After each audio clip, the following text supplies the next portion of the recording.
பாருங்கள், இன்றைக்கி பார்க்க போகிறது கெமிஸ்ட்ரியில் ஆசிட், பேஸ் அண்டு சால்ட், அமிலங்கள், காரங்கள் மற்றும் உப்பு. ஸோ இது வந்து பார்த்திங்கன்னா நம்ம லோயஸ்ட் ஸ்டாண்டர்டில் படித்த டாபிக் தான். சரிங்களா? லோயஸ்ட் ஸ்டாண்டர்டில் நம்ம வந்து ஆல்ரெடி படிச்சிருக்கோம். ஓகே, இப்போது இந்த டாபிக் பொறுத்த வரைக்கும் அதிகமாக யாருக்கு இம்பார்ட்டண்ட் அப்படின்னு பார்க்கலாம். ஸோ டெட் எக்ஸாமினேஷன்ஸில் மேக்ஸு சயின்ஸ் இல்லையா, மேக்ஸ் சயின்ஸ் எழுதக்கூடிய டெட் எக்ஸாமினேஷன்ஸ், எஸ்எஸ்சி, ஆர்ஆர்பி, இந்த ஸ்டூடெண்ட்ஸ்க்கு very very important topic. So each competitive எக்ஸாம்ஸில் 30 கொஷின்ஸ் கேட்பாங்க ஃப்ரம் சயின்ஸுங்கிற பார்ட்லேருந்து 30 கொஷின்ஸு. அதில் வந்து பார்த்திங்கன்னா 10 வந்து ஃபிசிக்ஸு, 10 வந்து கெமிஸ்ட்ரி, 10 வந்து பயாலஜிலேருந்து கேட்பாங்க. ஸோ ஆல்ரெடி வெல் விஷடு நோன், எல்லாமே தெரிஞ்சிருக்கோம் நம்ம. ஸோ அதிகமாக நீங்கள் கான்சன்ட்ரேட் பண்ணக்கூடிய ஸ்டூடெண்ட்ஸ் பார்த்திங்கன்னா டெட், எஸ்எஸ்சி, ஆர்ஆர்பியில் கான்சன்ட்ரேட் பண்ணிக்கிறோம். ஸோ சயின்ஸ் பார்ட்டில் நிறையா கொஷின்ஸ் வரும். ஓகேங்களா? சரி, இப்போ இந்த அமிலம், காரம், உப்பு அப்படின்னு சொல்கிறோம் பார்த்திங்களா, இது நம்ம லோயஸ்ட் ஸ்டாண்டர்டில் படித்தாலும் பட் வந்து நிறையா +2 வரைக்கும் டச் ஆகிருக்குது. ஸோ +2ல் வந்து பார்த்திங்கன்னா ஆசிட் பேஸ் இருக்காது, பட் ஹையர் ஸ்டாண்டர்ட் வரைக்கும் நம்ம வந்து டச் பண்ணியிருக்கோம். ஸோ இந்த ஒரு கம்ப்ளீட் பிடிஎஃப்பை, இந்த நோட்ஸை நீங்கள் யூடியூப் சேனலில் இந்த டாபிக், இந்த வீடியோ வந்து அப்லோட் ஆனதுக்கப்புறம் டிஸ்கிரிப்ஷனில் பிடிஎஃப் டவுன்லோட், ஸோ டவுன்லோட் பிடிஎஃப்னு இருக்கும், அங்கே போய் நீங்கள் கிளிக் பண்ணிங்கன்னா இந்த பிடிஎஃப் உங்களுக்கு வந்து ஓப்பன் ஆகிரும். இதை வச்சு நீங்கள் கண்டிப்பாக சிறப்பாக படிக்கலாம். ரொம்ப அருமையாக இருக்கும். நோட்ஸு படிச்சுக்கோங்க. அதே மாதிரி நம்ம கான்சன்ட்ரேட் பண்ணியிருக்கக்கூடியது இப்போ ரீசெண்டாக எல்லா எக்ஸாம்ஸில் எப்படி கேட்குறாங்க அப்படின்னு பார்த்தீங்கன்னா, காரணங்கள், கூற்றுகள் அப்படி தான் கேட்குறாங்க. காரணங்கள், கூற்றுகள், ஸ்டேட்மெண்ட் அண்ட் அசர்ஷன்ஸ், ரீசன்ஸ், அது மாதிரி கேட்குறான். ஸோ அதுக்கு தகுந்தாப்பில் நீங்கள் படிச்சுக்கணும்.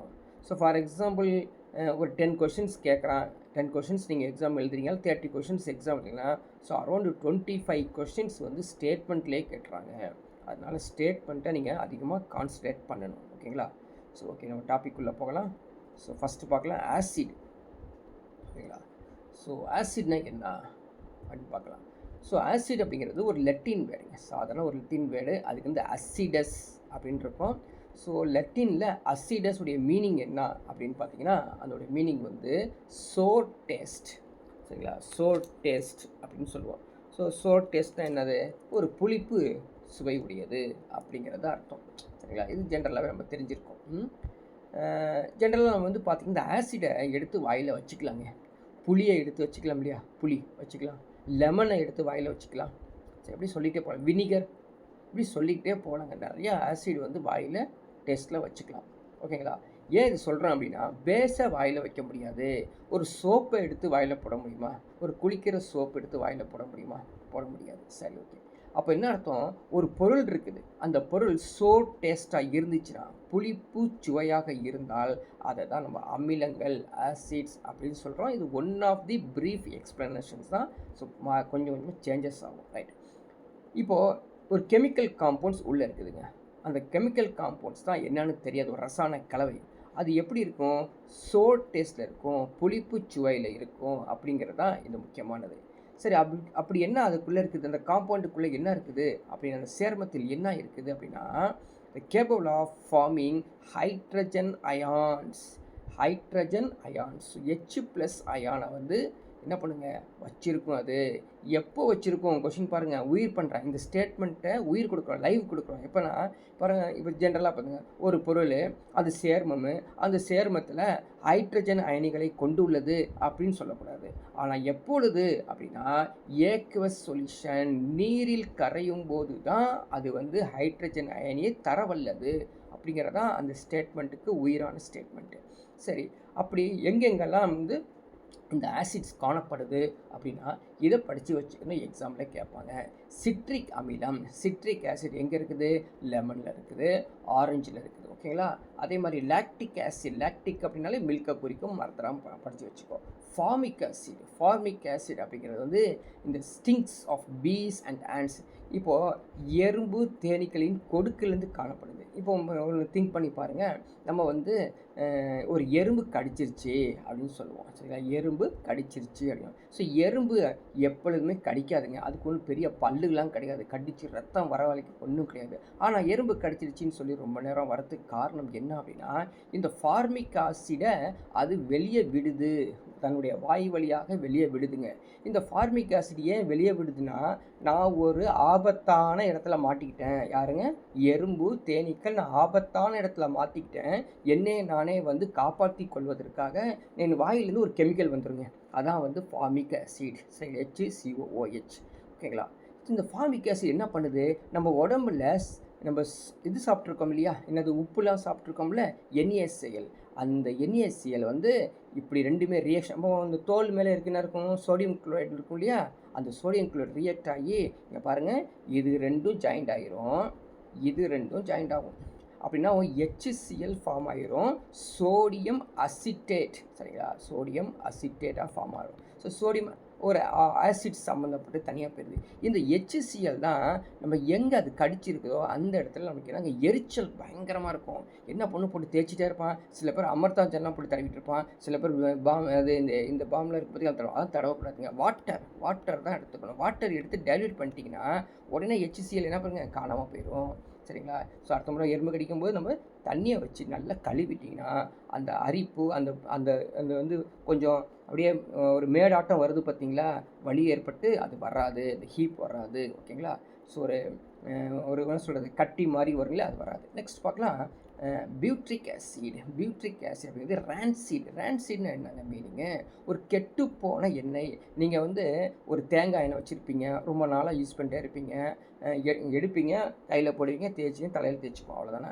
கொஞ்ச நேரம் கழிச்சு எடுத்து பாருங்களேன், அப்படி மெதுவாக எடுத்து பார்த்தீங்கன்னா கீழே ஒரு லேயர் மாதிரி இருக்குங்க. இது தேங்காய் எண்ணெயில் எல்லா எண்ணெயிலையும் கீழே ஒரு லேயர் மாதிரி ஃபார்ம் ஆகும். அதுதான் ரேன்சீட், அதான் கெட்டு போனது. இது அதிகமாக சேர்ந்துருச்சு அப்படின்னா அந்த எண்ணெய் இருக்குது பார்த்தீங்களா, அந்த ஆயில்னாங்க ஸ்மெல் வந்துடும். அப்போ ரேன்சீட் ஸ்மெல் வந்துடும். அதில் வரதுக்கு காரணம் என்ன அப்படின்னா, அது பியூட்ரிக் ஆசிடாக மாறிடுச்சு. டார்டாரிக் ஆசிட் அதாவது டேம்ரின், புளி, கிராப்ஸ், திராட்சை, ஆப்பிள். இப்போ டார்டாரிக் அமிலம் வந்து எந்தெந்த பழங்களில் உள்ளது அப்படின்னு கேள்விகளுக்கு தயாராக இருந்துக்கணும். நம்ம வினிகர்லாம் யூஸ் பண்ணுறோம் பார்த்தீங்களா, அது என்னது? அசிட்டிக் ஆசிட் தான். அதே மாதிரி மாலிக் அமிலம் அப்படிங்கிறது எங்களுக்கு இருக்குது, ஆப்பிள்லே இருக்குது. டார்டாரிக் அமிலமும் இருக்குது, மாலிக் அமிலமும் இருக்குது, ஞாபகம் வச்சுக்கோ. ஸோ யூரிக் ஆசிட் உங்களுக்கு தெரியும், யூரினில் இருக்குது. ஆக்சாலிக் ஆசிட் தாங்க டொமேட்டோ. சரிங்களா? இதெல்லாம் வந்து எக்ஸாம்பிள் ஆல்ரெடி கேட்ட சம்ஸு. இது ஸ்டீரிக் அமிலம் அப்படிங்கிறது அது ஒரு கொழுப்பு அமிலம். அதே மாதிரி காலிக் ஆசிட் அப்படிங்கிறது பைல் ஆசிட் என்னன்னா பித்த நீர் சொல்கிறோம் இல்லையா, பித்த அமிலம்.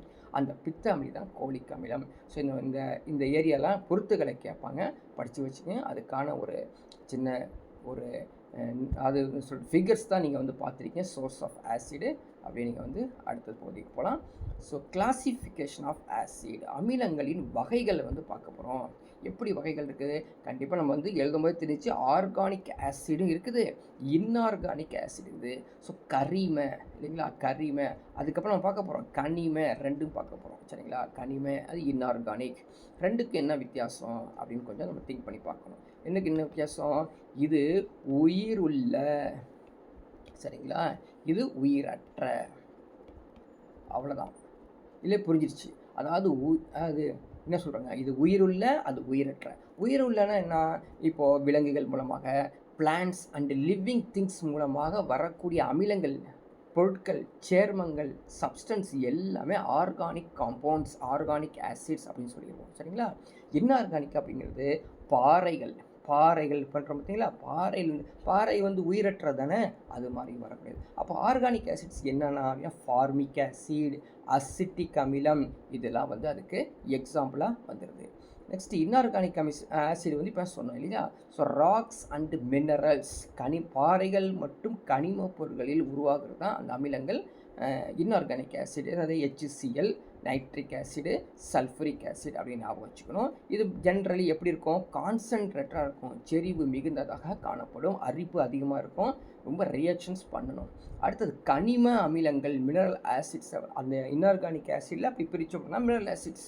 என்னென்னா hydrochloric acid, nitric acid, sulphuric acid, இதெல்லாம் வந்து சாதாரணமாக லெபார்ட்ரியில் நம்ம யூஸ் பண்ணிகிட்ருக்கோம். +1 +2 நம்ம சயின்ஸ் குரூப்பாக இருந்தால் கண்டிப்பாக இதெல்லாம் பார்த்துருப்போம்.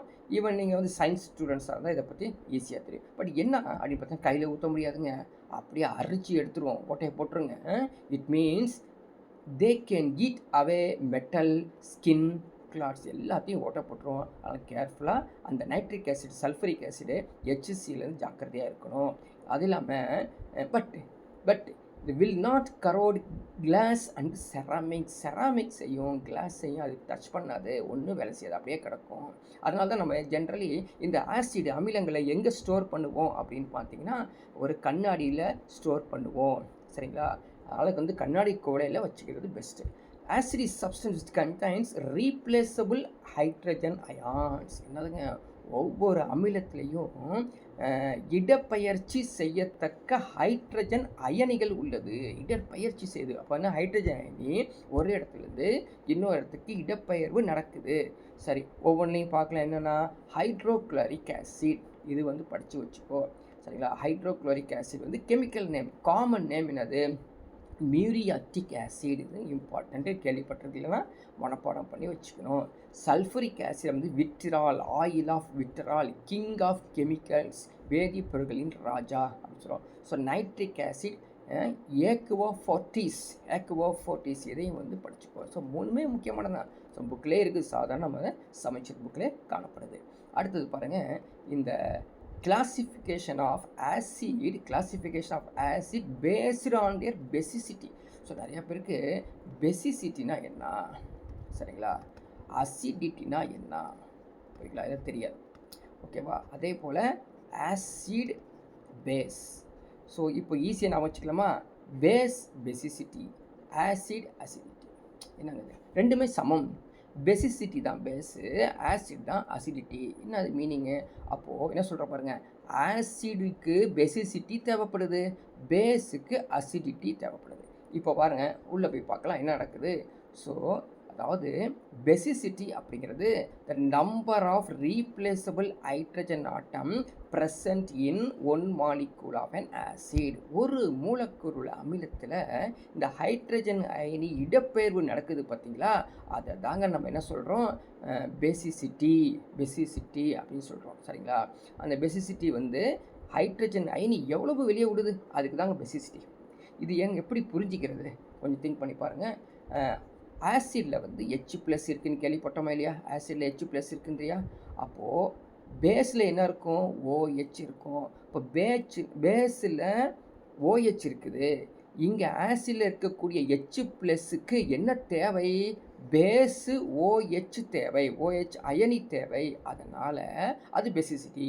அதே போல் தான் வைசி வெர்சா, பேஸுக்கு OH- அயான் இருக்குது, அதுக்கு என்ன தேவை, H+ அயான் தேவை. H+ அயான் அப்படிங்கிறது என்னது, ஆசிட்லேருந்து வரனால அது அசிடிட்டி. இப்படி கிராஸ் மல்டிப்ளை நீங்கள் வந்து திங்க் பண்ணி வச்சுக்கணும். ஓகேங்களா? அடுத்தது ஆசிடில் மோனோபேசிக் ஆசிட். மோனோ அப்படிங்கிறது ஒற்றை, அதிலே புரிஞ்சுக்கலாம் நீங்கள். மோனோபேசிக், ஒரே ஒரு ஹைட்ரஜன், ரீப்ளேசபிள் ஹைட்ரஜன், சரிங்களா, இருந்துச்சு அப்படின்னா அது வந்து மோனோபேசிக் அப்படின்னு சொல்கிறோம். சரிங்களா? இது எப்போங்க, நீரில் கரையும் போது மட்டும்தான். நல்லா பாயிண்ட் புரிஞ்சுக்க, ஆரம்பத்திலே படிச்சுட்டு வந்துட்டோம். டைபேசிக், சரிங்களா, டைபேசிக்னா 2 இரட்டை காரத்துவம். இரட்டை காரத்துவம் என்னது, எக்ஸாம்பிளுக்கு H2SO4, H2CO3, sulphuric acid, carbonic acid. H2CO3னா கார்பானிக் ஆசிட். அப்போ இதுக்கு ஒரு எக்ஸாம்பிள் நம்ம சொல்லலாம் அப்படின்னு பார்த்தீங்கன்னா, இது ஈஸியாக எல்லாத்துக்கும் தெரிஞ்சது, அதனால் சொல்லாமல் போனால் HCl. சரிங்களா? HCl.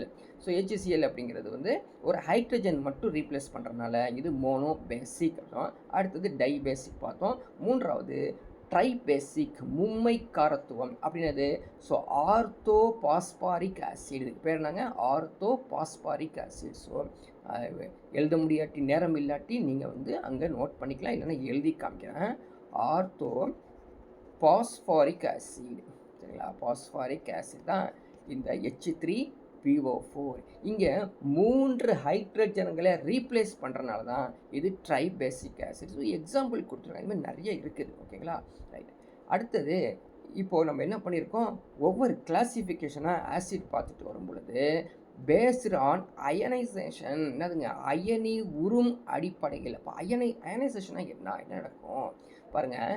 Acid gets ionised in water. Generally எப்படிங்க, ஒரு அமிலம் என்ன பண்ணும் அப்படின்னு பார்த்தீங்கன்னா நீரில் அயனி ஆக்கும், அயனிகளை தரும். சரிங்களா? அப்படி கொடுத்துச்சு அப்படின்னா எப்படி இருக்கும், கம்ப்ளீட்டாகவும் இருக்கும், பார்ஷியலியாகவும் இருக்கும், கொஞ்சமாகவும் கொடுக்கும், முழுவதுமாக கொடுக்கும்.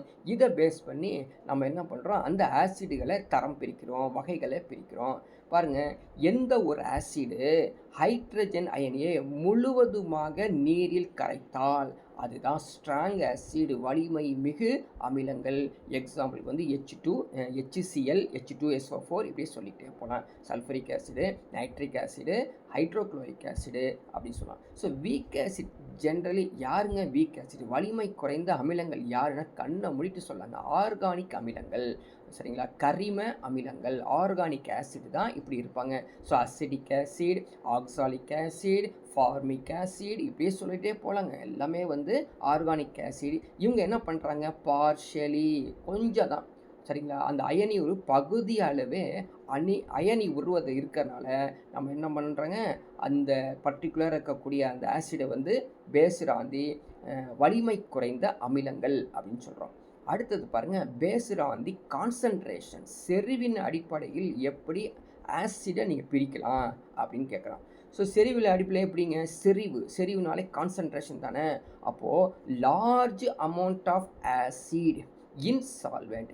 இப்போ ஒரு எக்ஸ்பிளனேஷனுக்கு வரலாம். சில பேருக்கு தெரியும், சில பேருக்கு தெரியாது. சொல்யூட்னா என்ன, சால்வெண்ட்னா என்ன அப்படிங்கிறது தெரிஞ்சு வச்சுக்கணும். சொல்யூட் அப்படிங்கிறது, சால்வெண்ட் அப்படிங்கிறது கரைப்பான். ஃபஸ்ட்டு கரைப்பான் தெரிஞ்சுக்கோ. கரைப்பான் இது கரைப்பொருள். என்னங்க இது கரைப்பொருள்? அப்போது இந்த கரைப்பொருள் ஞாபகம் வச்சுக்க முடியுமா, கரைப்பான ஞாபகம் வச்சுக்க முடியுமா? எதையும் ஞாபகம் வச்சுக்க, நான் சொல்கிற பாயிண்ட்டை நோட் பண்ணி வச்சுங்க. ஸ்மால் அமௌண்ட் யூஸ் பண்ணிங்கன்னா அது பேர் சொல்லிட்டு, லார்ஜ் அமௌண்ட் யூஸ் பண்ணிங்க அப்படின்னா அது சால்வெண்ட்டு. அப்போ எக்ஸாம்பிளுக்கு water it's a good solvent இல்லையா, அது வந்து நல்ல ஒரு கரைப்பான். அப்போ என்ன அர்த்தம், ஆசிடை அதிகமாக பயன்படுத்த, சால்வெண்ட்டில் கரைப்பானில் ஆசிடை அதிகமாக பயன்படுத்தினா அதுக்கு பேர் வந்து கான்சன்ட்ரேட்டட் ஆசிட், செறிவு மிகு அமிலங்கள். டைல்யூட் ஆசிட்னா உங்களுக்கு புரிஞ்சிடும் என்ன ஆகும், அந்த ஆசிடை குறைந்த அளவே பயன்படுத்தினீங்கன்னா, ஸ்மால் அமௌண்ட் பயன்படுத்தினா அது டைல்யூட் ஆசிட். ஓகே, இப்போ அடுத்தது இதனுடைய பண்புகள் எப்படி இருக்கும், ப்ராப்பர்ட்டிஸ் ஆஃப் ஆசிட்ஸ் எப்படி இருக்கும். ஸோ எல்லாம் ஈஸிலாம் படித்தாச்சு. ஸோ டெஸ்ட் புளிப்பு சுவையாக இருக்கும், அரிக்கும், கரோசிவ், இதெல்லாம் வந்து தெரிஞ்சது. ஆனால் தெரியாத பக்கம் கொஞ்சம் கான்சன்ட்ரேட் பண்ணணுங்க. Hydrogen is common element present in all acids. பாருங்க, ஒரு பாயிண்ட்டை பிடிச்சான். என்ன பாயிண்ட்டை பிடிச்சான், ஒரு ஆசிட், ஒரு அமிலம் அப்படின்னா கண்டிப்பாக ஹைட்ரஜன் இருக்குங்க அப்படின்னு சொல்லிட்டு, however all compounds containing hydrogen are not acid. ஒரு பாயிண்ட்டை முடிச்சாங்க. என்ன பாயிண்ட்டை பிடிச்சான் அப்படின்னு பாருங்கள். என்ன சொல்கிறான், ஹைட்ரஜன், அது ஒரு ஆசிட்னா ஹைட்ரஜன் இருக்கும், ஓகேங்களா. ஆனால் ஹைட்ரஜன் இருக்கிற எல்லா காம்பவுண்டுமே ஆசிட் கிடையாதுங்க அப்படின்னு சொல்லிட்டு எக்ஸாம்பிள் சொல்கிறான். அமோனியா, சரிங்களா, மீத்தேன், குளுக்கோஸ், அதுக்கான வந்து ஃபார்முலா கொடுத்துருக்கான். மாலிகுலர் ஃபார்முலா CH4H இருக்குதா, இங்கே குளுக்கோஸில் C6H12O6 இருக்குதா, அமோனியாவுக்கு NH இருக்குதா, NH3 இருக்குதா. அப்போலாம் இவங்கெல்லாம் வந்து யாருங்க, ஆசிடு கிடையாது.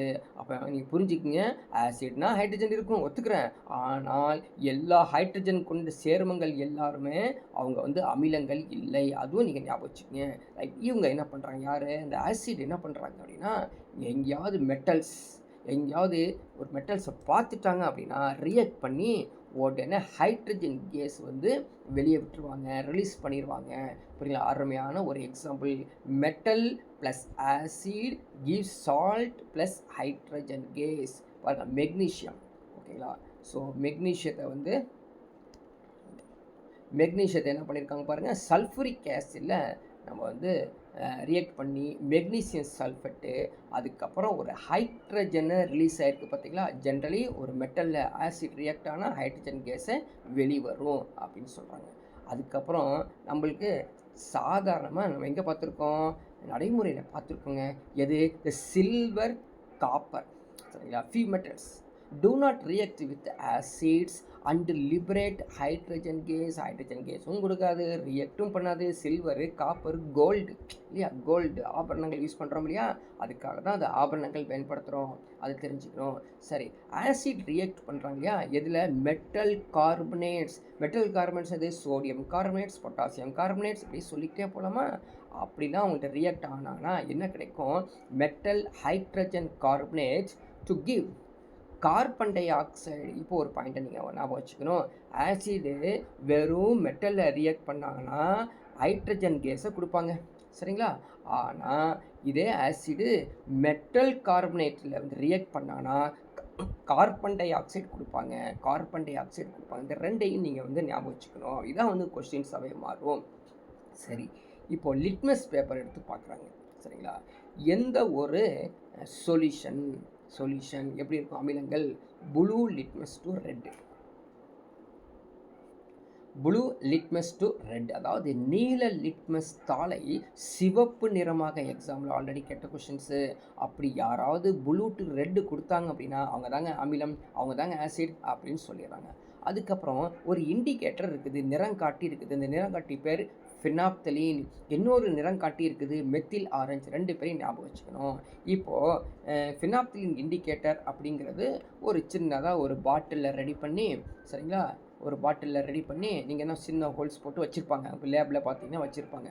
இப்போது ஆசிட் இருக்கிற அந்த குடுவையில் இந்த ஒரு ட்ராப் ஒன்று போடுங்க, 1 or 2 ட்ராப்ஸ் போட்டிங்கன்னா அப்படியே கலர்லெஸ்ஸாகவே இருக்கும், எந்த சேஞ்சஸ், எந்த நிறத்தையும் கொடுக்காது. அப்போது என்ன பண்ணுதுங்க, இது ஆசிடு அப்படின்னு சொல்லும். இதுவே நீங்கள் வந்து இது ஃபினாப்தலீனுக்கு பதிலாக ஒரு மெத்தில் ஆரஞ்சை நீங்கள் வந்து போட்டிங்க அப்படின்னா எப்படி இருக்குங்க, ரெட் கலராக மாறும் அப்படின்னு தெரிஞ்சுக்கங்க. இது வந்து முக்கியமானது, ஆல்ரெடி கேட்ட சம்ஸ் தான். அதே மாதிரி உங்களுக்கு தெரியுமா, அந்த ஆசிட் இருக்கா பார்த்தீங்களா, அவங்களாம் எப்படி நன்கு மின்சாரத்தை கடத்துவாங்க. அதனால தான் நம்ம வந்து பேட்டரியில் யூஸ் பண்ணுறோம். பேட்டரியில் என்ன ஆசிடுங்க யூஸ் பண்ணுறோம், சல்ஃபரிக் ஆசிட் யூஸ் பண்ணுறோமா. சல்ஃபரிக் ஆசிட் தான் யூஸ் பண்ணணும். நீங்கள் வந்து ஹைட்ரோக்ளோரிக் ஆசிட் யூஸ் பண்ணக்கூடாது, அரிச்சு போயிடும். சல்ஃபரிக் ஆசிட் யூஸ் பண்ணணும். So acid react with metal oxide, அமிலங்கள்னாங்க மெட்டல் ஆக்சைடில் ரியாக்ட் பண்ணால் அவங்களுக்கு சால்ட்டு அண்டு வாட்டர் கொடுப்பாங்களாம். அதாவது கால்சியம் ஆக்சைடு, சல்ஃபரிக் ஆசிட் வந்து கால்சியம் சல்ஃபேட் ப்ளஸ் H2O கிடைக்குது, ஓகேங்களா. நெக்ஸ்ட்டு இப்போ பாருங்க, ஆசிடு வேறு எங்கெல்லாம் வந்து ரியாக்ட் பண்ணுறாங்க, acid react with base to give salt and water. The reaction is known as neutralization. படிச்சுக்கோ, நடுநிலை ஆக்கல்னா என்னப்பா அப்படின்னு கேட்பாங்க, அதோடைய மீனிங் புரிவாங்க. இப்போலாம் வந்து நேரடியான கேள்வியே இல்லை, எல்லாமே பாருங்கள் மல்டி சாய்ஸ் கொஸ்டின்ங்கிறது இன்டைரக்ட் மல்டி சாய்ஸ் தான் கேட்குறாங்க, பட் நடுநிலை அப்படின்னு அர்த்தம். ஸோ ஆசிடு பேஸோட ரியாக்ட் பண்ணாங்கன்னா அதுலேருந்து வரக்கூடிய காம்பவுண்ட் எப்படி இருக்கும், நடுநிலையாக இருக்கும், சரிங்களா. அதோடைய காம்பவுண்டு வந்து நடுநிலையாக காணப்படும், அதாவது நியூட்ரலைஸாக காணப்படும் அப்படிங்கிறது தான் ஒரு முக்கியமானது. ஸோ இதை பற்றி நம்ம வந்து சால்ட்டு அப்படிங்கிற பகுதியில் வந்து பார்ப்போம், சரிங்க. இப்போது ஆசிட் இருக்கு இல்லையா, அதனுடைய பயன்கள் படித்து வச்சுக்கணும், எங்கேயாவது நம்மளுக்கு கேட்டு விட்ருவாங்க, சரிங்களா.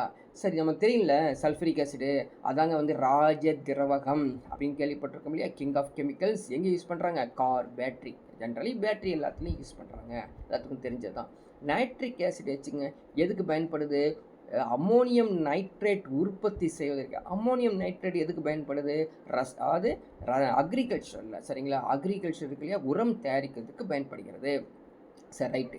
வேறு என்ன இங்கே பயன்படுது அப்படின்னு எடுத்திங்கன்னா, டைஸ் தயாரிக்கிறாங்களாமா, பெயிண்ட்ஸ் தயாரிக்கிறாங்க, ட்ரக்ஸ் தயாரிக்கிறாங்க, எல்லாத்துக்கும் இந்த நைட்ரிக் ஆசிட் தேவைப்படுது.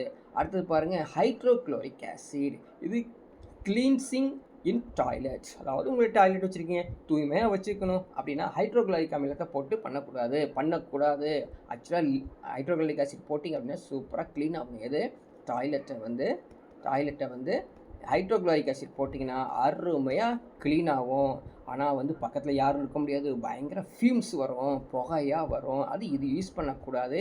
இது என்னங்க, ஹசார்டஸ், அது உங்களுக்கு உடம்புக்கு தீங்கு விளைவிக்கக்கூடியது. இது ஒரு பக்கம். அப்போ உங்களுக்கு தீங்கு விளைவிக்குதுன்னா எல்லாத்துக்கும் தீங்கு விளைவிக்கலாம் யாருங்க எல்லாரும்? நீங்கள் வச்சிருக்கக்கூடிய செப்டி டேங்க் இருக்குது பார்த்தீங்களா? அங்கே இருக்கக்கூடிய பாக்டீரியா இருப்பாங்களா, பாக்டீரியா வைரஸு அவங்க எல்லாத்தையும் இந்த HCl போய் சாக அடிச்சிருச்சுன்னு வச்சுக்கோங்க.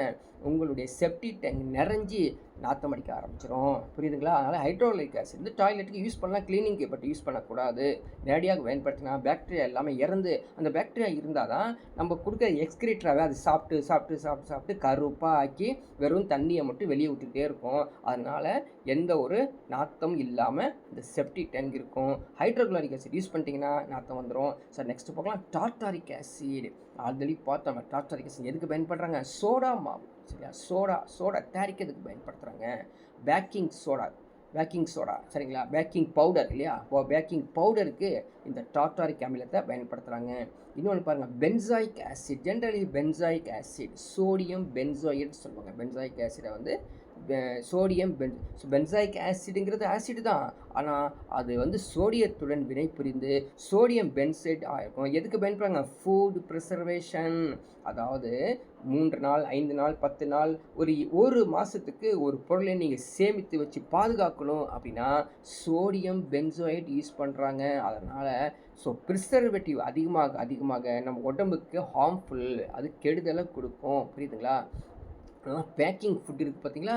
அது எல்லாத்துலேயும் என்ன பண்ணிக்கலாம்? இப்போ எக்ஸாம்பிளுக்கு நம்ம எடுத்துக்கலாம். இந்த நம்ம ஒரு பாக்ஸில் வந்து ஆப்பிள் ஜூஸ் அந்த ஜூஸ்ன்னு சொல்லி கொடுக்குறாங்க பார்த்தீங்களா?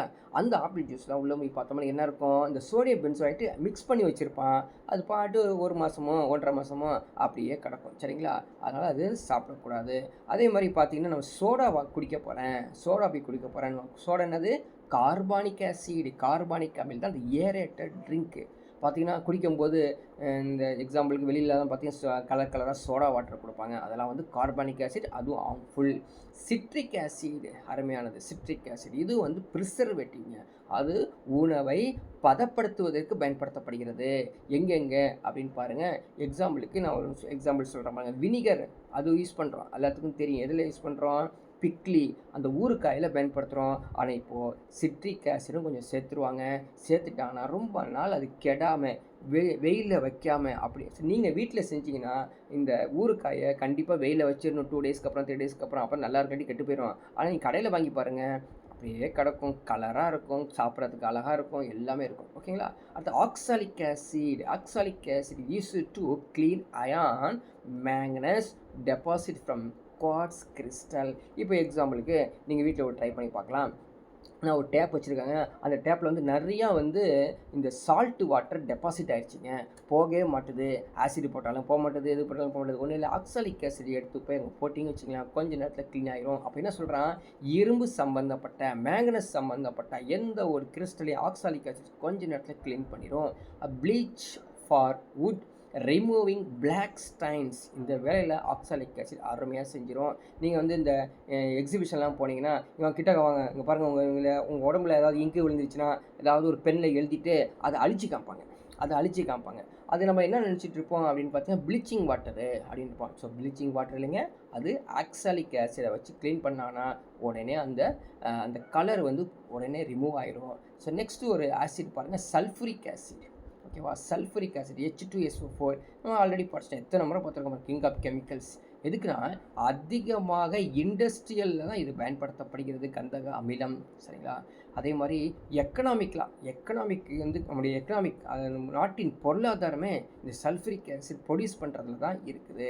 அதே இல்லாமல் பார்த்தீங்கன்னா strongest acid in the world படித்து வச்சுக்கோ. அதனால் ஆல்ரெடி தெரிஞ்சிருக்கும், நிறைய பேருக்கு தெரிஞ்சிருக்கும். Strongest acid in the world எதுங்க? Fluoro sulphuric acid. சாதாரண H2SO4 இருக்குது பார்த்தீங்களா? H2SO4. ஓகேங்களா? இப்போ என்ன பண்ணுறோம் அப்படின்னு பார்த்தீங்கன்னா இல்லை ஒரு ஆக்சிஜனை ரிமூவ் பண்ணிடுறோம், 3 ஆயிடுச்சு. இதுலேருந்து ஒரு ஹைட்ரஜனை ரிமூவ் பண்ணிட்டு F சேர்த்துறோம், HFSO3. அது அதிக வலிமை மிக்க அமிலம் அப்படிங்கிறத படித்து வச்சுக்கோ, எங்கேயாவது ஒட்டில் கேட்டுருவான். இது நம்ம வந்து லோயஸ்டான்லேயே படித்த ஒரு முக்கியமானது ராஜ திரவகம். சரிங்களா?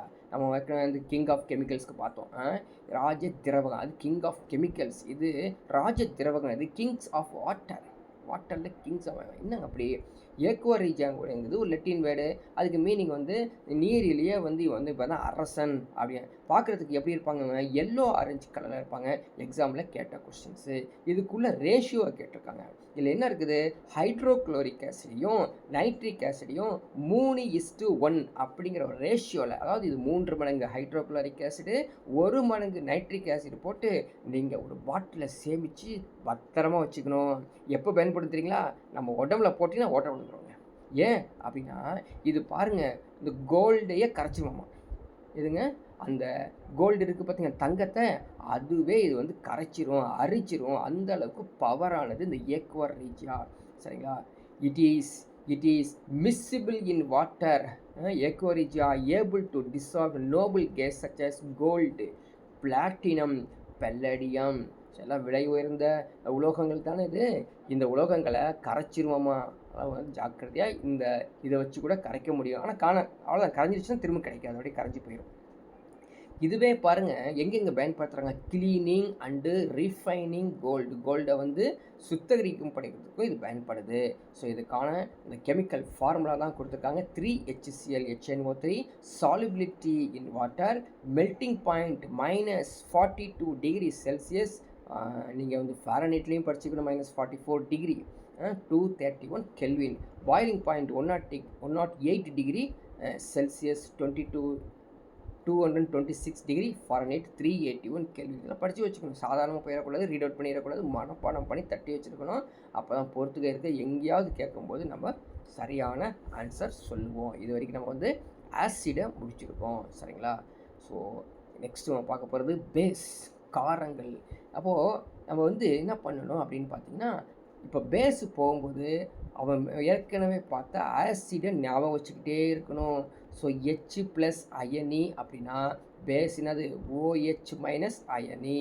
அவங்க தான் யாராக இருக்கலாம்? OH- அயனி எங்கே நீரில் கரையும் போது கொடுக்குறாங்களோ அவங்கெல்லாம் யாருங்க? காரங்கள். ஓகேங்களா? சரி, இந்த பேஸ் இருக்காங்க பார்த்தீங்களா, இவங்களுக்கு வந்து metal oxide which gives salt and water on reaction with acid. This is called base அப்படின்னு சொல்லியிருக்காங்க. அதாவது இவங்க வந்து என்ன பண்ணுறாங்க? உலோக ஆக்சைடுகள் மற்ற அமிலங்கள் வந்து வினை புரியும் போது அவங்க என்ன பண்ணுறாங்க? உப்பையும் நீரையும் கொடுத்துட்றாங்களா. ஜென்ரலி நம்ம படித்து வச்சுருக்கோம் இல்லையா? So acid plus base gives salt plus water அப்படின்னு சொல்லியிருக்கோம். ஸோ ஆசிட் பேஸஸ் எதாவது உப்பு தான் கிடைக்கும். சரி, ஸோ இந்த பேஸ் சொல்கிறோம் இல்லையா, காரத்துக்கு இன்னொரு பெயர் என்னங்க? அல்கலி. ஸோ எப்போங்க இது அல்கலி சொல்லப்படுகிறது? ஒரு காரத்தை எப்பொழுது அல்கலி என்று சொல்லப்படுகிறது? ஸோ சாலிபிள் இன் வாட்டர், நீரில் கரையும் காரங்களை எரிக்காரங்கள் என்று சொல்கிறோம். என்ன பேருங்க? எரிக்காரங்கள். ஸோ நீரில் கரையும் காரங்கள் தான் எரிக்காரங்கள். நீங்கள் வந்து பீரியாடிக் சார்ட்டில் வந்து பார்த்தீங்கன்னா லெஃப்ட் சைடில் வந்து பார்த்தீங்கன்னா ஸோ வந்து 1A 2N சொல்லலாம் இருக்குது பீரியாடிக் சார்ட்டு. நம்ம பீரியாடிக் சார்ட்டுக்கு போகும்போது அது கிளியர் பண்ணுவோம். அதில் வந்து பார்த்தீங்கன்னா எரிக்காரங்கள் தான் இங்கே இருக்கும். So sodium, potassium, rubidium, caesium சொல்லி வரிசையாக அவங்களுடைய எலமெண்ட்ஸ் இருக்கும். அந்த எலமெண்ட்ஸ் எல்லாமே எரிக்காரங்கள் அப்படின்னு சொல்லுவோம். Right, okay. நெக்ஸ்ட் இதெல்லாம் படித்தாச்சு. இப்போது நம்ம என்ன பண்ணுறாங்க? பேஸ் அப்படிங்கிறத பற்றி எக்ஸ்பிளைன் பண்ண போகிறோம். என்னன்னா அவங்க ஹைட்ராக்சில் அயான். அப்போது OH- அயானை தான் நம்ம என்ன சொல்கிறோங்க? Hydroxyl ion. எப்போதுங்க? நீரில் கரையும் போது இன் சொல்யூஷன். அது ஞாபகம் வச்சுங்க. ரைட், இப்போ இவங்களுடைய வகைகள் என்னென்ன இருக்கும்? எப்படி நம்ம வந்து ஆசிடில் வகைகள் பார்த்தோம் இல்லைங்களா, அதே போல் இதில் வகைகள் என்னென்னா அப்படின்னு பார்க்கலாம். இந்த வகைகள் சொல்லும் பொழுது அசிடிட்டி, அங்கே பெசிசிட்டி பார்த்தோம், ஞாபகம் இருக்குதா? ஆசிடுக்கு சொல்லும் போது பெசிசிட்டி பார்த்தோம், இங்கே பேஸுக்கு சொல்லும்போது அசிடிட்டி சொல்கிறோம். பாருங்கள், திரும்ப நம்ம ஞாபகம் வச்சுக்கலாம். ஸோ அசிடிட்டி அப்படிங்கிறது எதை குறிக்குது? OH- குறிக்குது. ஸோ பெசிசிட்டி அப்படிங்கிறத குறிக்குது? H+ குறிக்குது. இப்போ தான் சொல்ல வரேன். அசிடிட்டினா என்னங்க? இந்த ஹைட்ராக்சைல் குரூப் இருக்குங்களா, எத்தனை ரீப்ளேஸ் பண்ணுறீங்களோ அதுதாங்க இந்த number of replaceable hydroxyl groups present in a molecule of a base. அதுதான் வந்து பேஸ் அப்படின்னு சொல்கிறோம், காரம் அப்படின்னு சொல்கிறோம். சரிங்களா? ரைட், இப்போது அப்படிப்பட்ட அந்த காரங்கள் எத்தனை வகையாக காணப்படுகிறதுனா, அங்கே எப்படி நம்ம ஆசிடில் பார்த்தோம் அதே மாதிரி ஒரே ஒரு OH இருந்தால் NaOH வந்து ஒரு அமிலத்துவ காரங்கள். சப்போஸ் 2 OH இருந்தால் அதுக்கு ஈர அமிலத்துவ காரங்கள். சரிங்களா? எக்ஸாம்பிளுக்கு வந்து calcium hydroxide magnesium hydroxide molecular ஃபார்மில் ஞாபகம் வச்சுக்கோ. சரிங்களா? நிறைய பேத்துக்கு இந்த நான் சயின்ஸ் ஸ்டூடெண்ட்ஸ்க்கு இந்த எழுதும்போது CaOHன்னு எழுதிடுவாங்க. CaOH wrong. CaOH twice. Sir இது எப்படி வந்தது பாருங்கள். Ca2+ இருக்குது, OH மைனஸ் இருக்குது. இந்த மைனஸ் இங்கே வந்துச்சுன்னா இந்த 2+ இங்கே வந்துச்சு அப்படின்னா இங்கே 1 வரதை நம்ம எழுத மாட்டோம். சாதாரணமாக கால்சியம் எழுதிடுவோம். OH தான் OH டுவைஸ் அப்படின்னா. அப்போ என்ன அர்த்தம்?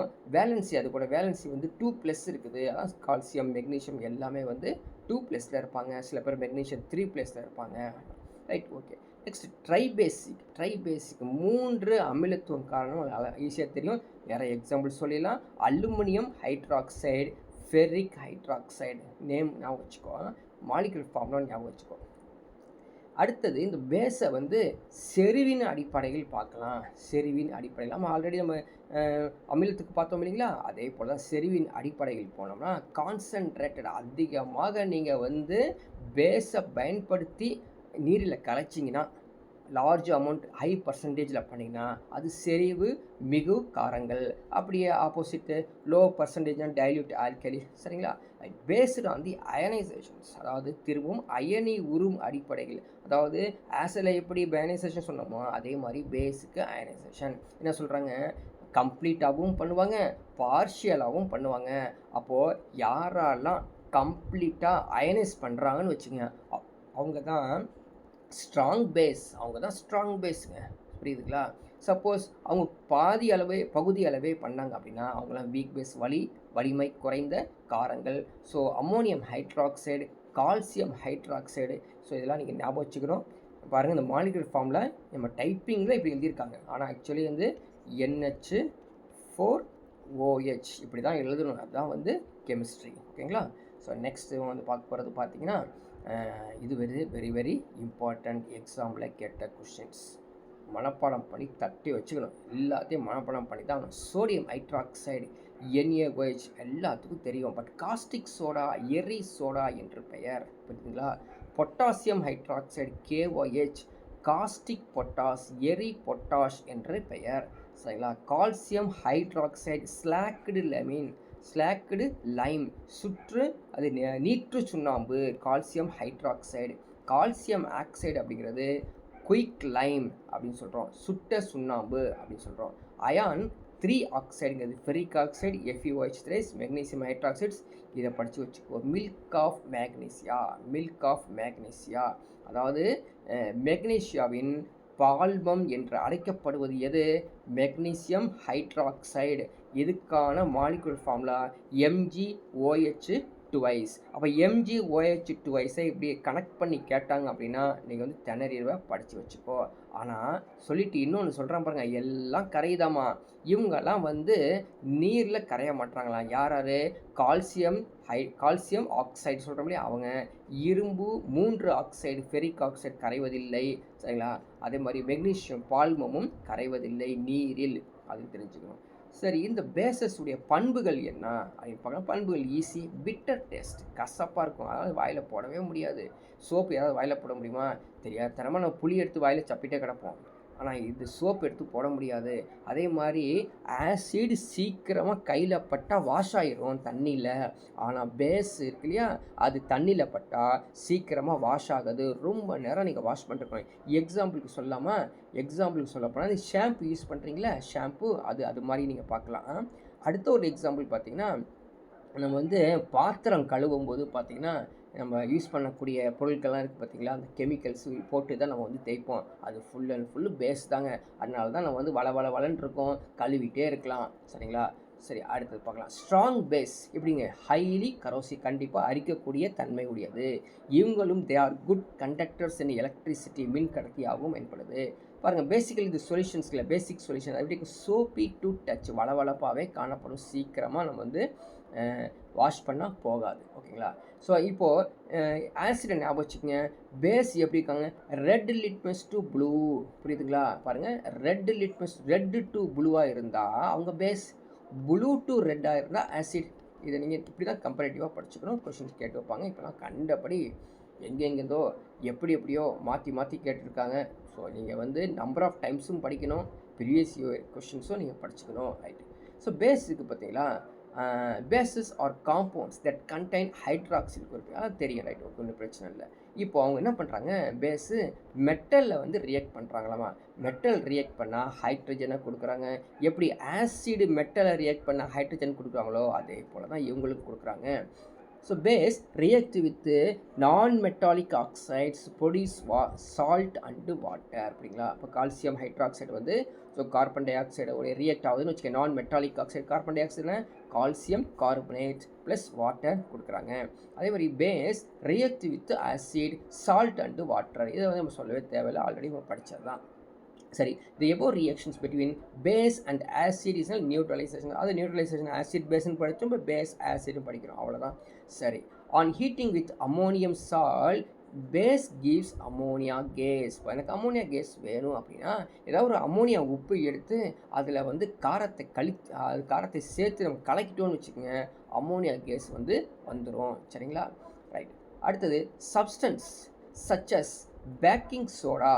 பேக்கிங் சோடா சொல்லி கேள்விப்பட்ட ரொட்டி சோடா, அந்த ரொட்டி சோடா கசப்பாக இருக்குது. காரணம் என்ன, அது அமிலம் இல்லை. கசப்பாக இருந்தாலும் அது அமிலம் இல்லை. ஒரு இம்பார்ட்டன்ட் ஒரு கொஸ்டின்ஸ் ஞாபகம் வச்சுக்கோங்க. சரிங்களா, ஸோ பேக்கிங் சோடா பேஸ் மாதிரி தான் இருக்கும், ஆனால் கசப்பாக இருக்கும், ஆனால் பேஸ் கிடையாது. Right. Substance like this which are bitter in taste feel soapy on touching are known as base. இது ஆல்ரெடி நமக்கு தெரிஞ்சது தான். நம்ம நெக்ஸ்ட் போகலாம். Some bases caustic soda. சரிங்களா, காஸ்டிக் சோடா, காஸ்டிக் பொட்டாஷ், இது நம்ம ஆல்ரெடி பார்த்தது தான். அடுத்தது bases hydroxyl ion when treated with water. ஜென்ரலாக தெரிஞ்சிருக்கும் இல்லையா, ஒரு காரத்தை கொண்டு போய் தண்ணியில் கரைச்சிங்கன்னா ஹைட்ராக்சல் அயான் கொடுக்கும் அப்படிங்கிறாங்க. ஸோ அவங்கள தான் அந்த அல்கலி அப்படிங்கிறத சொல்கிறோம். So example hydroxide of calcium, sodium, potassium, these are the examples அப்படிங்கிறது தெரிஞ்சுக்கணும். ஓகேங்களா, நெக்ஸ்ட் போகலாம். பேசஸ் என்னது, யூசஸ் என்ன, யூசஸ் ஆஃப் பேசஸ் எங்கே பயன்படுது, சோடியம் ஹைட்ராக்சைடு சோப்பு தயாரிக்க பயன்படுகிறது. கால்சியம் ஹைட்ராக்சைடு, சரிங்களா, ஒயிட் வாஷ் பண்ணுறோம் தெரியுங்களா வீட்டில், அது என்னது கால்சியம் ஹைட்ராக்சைடு. மெக்னீசியம் ஹைட்ராக்சைடு எது தயாரிக்கப்படுங்க, மெடிசின் ஃபார் ஸ்டொமக் ட்ரபிள்ஸ். என்னங்க ஸ்டொமக் ட்ரபிள், ஜெலிசில் கேள்விப்பட்டிருக்கீங்களா, எனக்கு வயிறு ஒரு மாதிரி மந்தமாக இருக்குது என்னன்னு தெரில, போய் ஜெலிசில் சாப்பிட்லாம் அப்படின்னு சொல்லி போவாங்க. ஸோ ஜெலிசில் அப்படிங்கிறது ஒரு பேஸுங்க. ஏன் பேஸாக மாறிச்சு, என்னுடைய ஸ்டொமக்கில் நான் சரியாக சாப்பிடாம அசிடிட்டி வந்துருச்சு. சரிங்களா, ஆசிட் அதிகமாக வந்துருச்சுங்க. அப்போது அதை வந்து பேஸ் கொடுக்கணும். பேஸ் கொடுக்கறதுக்காக தான் மெக்னீசியம் ஹைட்ராக்சைடை போட்டு நியூட்ரலைஸ் பண்ணுறோம். இப்போ சோடியம் ஹைட்ராக்சைடு போட்டிங்கன்னா எரிக்க ஆரம்பிச்சிடும். கால்சியம் ஹைட்ராக்சைடு போட்டிங்கன்னா எரிக்க ஆரம்பிச்சிடும் அப்படியே. சரிங்களா, ஆனால் மெக்னீசியம் ஹைட்ராக்சைடு தான் போகணும். அது வீக் பேஸ், அது ஒரு வீக் பேஸ் இருக்கிறதுனால நம்ம வந்து நீரில் ஈஸியாக கரையும். ஓகேங்களா, அடுத்தது பாருங்கள், ammonium hydroxide is used to remove grease stains from clothes. புரியுதுங்களா, அதாவது நம்ம வந்து ஒரு ஃபேக்ட்ரியில் வேலை செய்கிறோம், அதிகமாக க்ரீஸ்லாம் வந்து ஒட்டிக்கிச்சு, எண்ணெய் சம்மந்தப்பட்ட கரை இருந்துச்சு அப்படின்னா அம்மோனியம் ஹைட்ராக்சைடு போட்டு தேய்ச்சிங்கன்னா போயிடும். ஓகேங்களா, சரி. அந்த நம்ம ரெட் லிட்மஸ் ப்ளூ லிட்மஸ் பார்த்தோம் பார்த்தீங்களா, அதனுடைய ஃபிகர்ஸை தான் இங்கே நீங்கள் பார்த்துட்ருக்கீங்க. ஸோ ரெட் லிட்மஸ் பேப்பர் வந்து எப்படிங்க, அது ப்ளூ வந்து ரெட்டாக மாறி, அது எப்படி ரெட்டு வந்து ப்ளூவாக மாறி இருக்குது. Red litmus paper dipped in base solution changes to blue. அதாவது இதாங்க ஒரிஜினல். சரிங்களா, இது சேஞ்ச் ஆகிருக்குது. அதே மாதிரி இது ஒரிஜினல், இது சேஞ்ச் ஆகிருக்குது. புரியுதா, ஸோ எது சேஞ்ச் ஆகிருக்கு எப்படிங்கிறது புரிய வைக்கிறதுக்காக படத்தோட கொடுத்துருக்காங்க. ஸோ இந்த indicator very very important. Litmus use பண்ணிங்கன்னா ரெட்டு டு ப்ளூ. சரிங்களா, அது லிட்மஸ் பேப்பரை ரெட் ஆக்கினுச்சுன்னா ஆசிடு, ப்ளூ ஆக்கினுச்சுன்னா பேஸு. ஃபினாப்தினில் கலர்லெஸ்ஸாக இருக்கும், இது பிங்காக இருக்கும். டர்மரிக் மஞ்சளில் பயன்படுத்தினா எல்லோவாக இருக்கும், இது பிரிக் ரெட்டாக இருக்கும். ஸோ பீட்ரூட் ஜூஸ் யூஸ் பண்ணிங்கன்னா பிங்காக இருக்கும், பேல் எல்லோவாக இருக்கும். So red cabbage juice pink or red இருக்கும், க்ரீன் இருக்கும். இதை படித்து வச்சுக்கோ. இங்கே எங்கேயாவது பொருத்துகளை டச் பண்ணி கெட்டுருவாங்க, படித்து வச்சுக்கோ. ஓகேவா, ஸோ அடுத்தது பாருங்கள், ஒவ்வொன்றுக்கும் அதை படித்தோம் பார்த்தீங்களா, அப்படியே சார்ட் ஃபார்மில் கொடுத்துருக்காங்க. ஸோ அதே நம்ம திருப்பி சொல்லிகிட்டு இருக்க தேவையில்லை, நீங்கள் வந்து பிடிஎஃப் வந்ததுக்கப்புறம் படித்து வச்சுக்கோங்க, அவ்வளோதான். நெக்ஸ்ட்டு போகலாம். இந்த ஆசிட் பேஸ் சொல்யூஷனுடைய ஸ்ட்ரென்த்தை பார்க்க போகிறாங்க. அதோடைய வலிமை எப்படி இருக்கும், அந்த ஆசிடையும் பேஸுடைய வலிமைகள் எப்படி இருக்கும். சரி, இந்த வலிமை எந்த அளவுக்கு இவங்க வச்சுருக்காங்க, உங்களுடைய பவர் என்ன அப்படின்னு கேட்கறதுக்காக தான் என்ன பயன்படுத்த போகிறோம், பிஹெச் ஸ்கேலை பயன்படுத்த அர்த்தம் வரும். ஸோ பிஹெச் ஸ்கேல் என்ன? Measuring hydrogen ion concentration in solution. ஒரு கரைசலில் ஹைட்ரஜன் அயனிகளின் செறிவு எவ்வளவு இருக்குதுன்னு சொல்லி அளவீடு செய்கிறதுக்கு பேர் தான் பிஹெச். ஸோ பிஹெச்னு என்னது? Potenz. P stands for potenz. Germany மொழியில் பொட்டன்ஸ் அப்படிங்கிற வார்த்தையை குறிக்கிறோம். சரிங்களா? சரி, இந்த பிஹெச் ஸ்கேல் எப்படி இருக்கும்? 0 to 14 இருக்குமா? புரியுதுங்களா? பிஹெச் ஸ்கேல் வந்து 0 to 14 இருக்கும். அப்போது இந்த பிளேஸ் எப்படி இருக்குதுங்க? நியூட்ரல், நடுநிலையாக காணப்படுகிறது. இப்படி போனீங்கன்னா பேஸ், அதாவது 8, 9, 14 வரைக்கும் தான். 15, 18, 20 கிடையாது. சரிங்களா? 8 to 14 போனீங்கன்னா எதுக்கு? காரம் அப்படின்னு அர்த்தம். சரிங்களா? இதுவே குறைஞ்சா என்னது? அதுக்கு வந்து அமிலம் அப்படிங்கிறது. ஸோ நான் சயின்ஸ் ஸ்டூடெண்ட்ஸு படித்து வச்சுக்கோங்க. அதே மாதிரி பிஹெச் உடைய ஃபார்முலாஸ் படித்து வச்சுக்கணும். அதுலேருந்து கொஸ்டின்ஸ் ரெகுலராக கேட்பாங்க. PH equal to -log base 10 to the power of H plus. So acid have pH less than 7. அதே மாதிரி base have pH greater than 7. So neutral பற்றி நமக்கு தெரியும். அந்த pH உடைய ஃபார்முலாஸ் படித்து வச்சுக்கிறோம். நீங்கள் 10th ஸ்டாண்டர்ட் புக்கில் இந்த டாபிக் அப்படியே இருக்குது. ஸோ நீங்கள் போய் பார்த்தீங்கன்னா நிறையா வந்து சொல்யூஷன்ஸ், அதாவது மீன்ஸ் ப்ராப்ளம்ஸ் அண்ட் சொல்யூஷன்ஸ் கேட்பாங்க. அதெல்லாம் எக்ஸாமில் ரெகுலராக கேட்டுட்ருக்காங்க. நம்ம 1 or 2 சொல்யூஷன்ஸ் கொடுத்துருக்கோம். நீங்கள் புக் எடுத்து படிச்சுக்கலாம். ஓகேங்களா?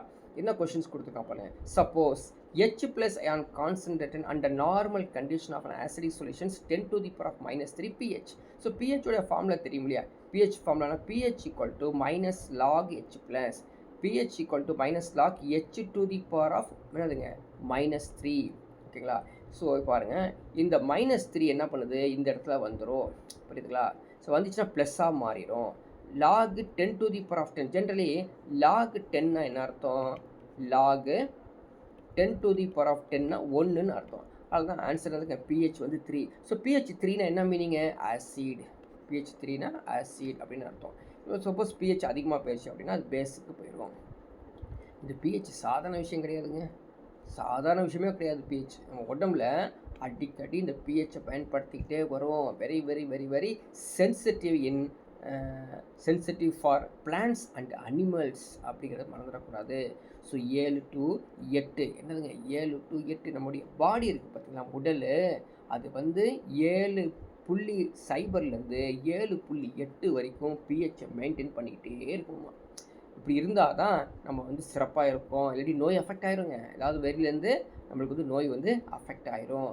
So living organisms can survive only நேரோ ரேஞ்ச் ஆஃப் pH சேஞ்ச். யாரால உயிர் வாழணும்னு நினைக்கிறீங்கன்னா இந்த pH 7லேருந்து 7.8 வச்சுட்டுருக்கணும். ஆல்மோஸ்ட் நியூட்ரலில் நம்ம இருக்கிறோம். சரிங்களா? பிளட்டு நம்மகிட்ட இருக்கக்கூடிய ரத்தம் இருக்குது பார்த்திங்களா, 7.35 to 7.45 படித்து வச்சுக்கோ. இது என்ன வந்து பார்த்திங்கன்னா டிக்ரீஸ் ஆச்சுன்னு வச்சுக்கோங்க, உடனே டிசீஸ் அஃபெக்ட் ஆயிரும். சரி, என்ன எனக்கு இப்போ வந்து ஒருத்தர் வந்து படுத்தே கிடக்குறாரு. என்னங்க நல்லா தானே இருந்தீங்க, ஏங்க படுத்து கிடக்கிறீங்க, எனக்கு என்னமோ பண்ணுது, உடம்பு கை கால்லாம் வலிக்குது, அப்படியே படுத்த மாதிரி இருக்குது அப்படின்னா என்ன மீனிங்க? நோய் ஒரு இன்ஃபெக்ஷன் வந்திருக்குது, நோய் தொற்று வந்திருக்குதுன்னு அர்த்தம். ஸோ நோய் தொற்று வருவதற்கு பல காரணங்கள் இருந்தாலும் இது ஒரு one of the reason. 7.35 to 7.45 வந்து அதிகமாக இருக்கலாம் அல்லது குறைஞ்சிருக்கலாம். அது சரி வர வரைக்கும் நம்ம வந்து வெயிட் பண்ணி தான் ஆகணும், எத்தனை மெடிசன் சாப்பிட்டாலும். சரிங்களா? அடுத்தது நம்மளுடைய ideal pH for blood is 7.4. இப்போ பாருங்கள், இந்த ஆசிடில் நம்ம படிச்சுட்டு வந்தோம் பார்த்தீங்களா, அந்த ஆசிடுக்கான pH ரேஞ்சை கொடுத்துருக்காங்க பாருங்கள். எத்தனை ரேஞ்சு? pH 0, 1, 2, 3 அப்படி வரிசையாக சொல்லியிருக்காங்களாமா.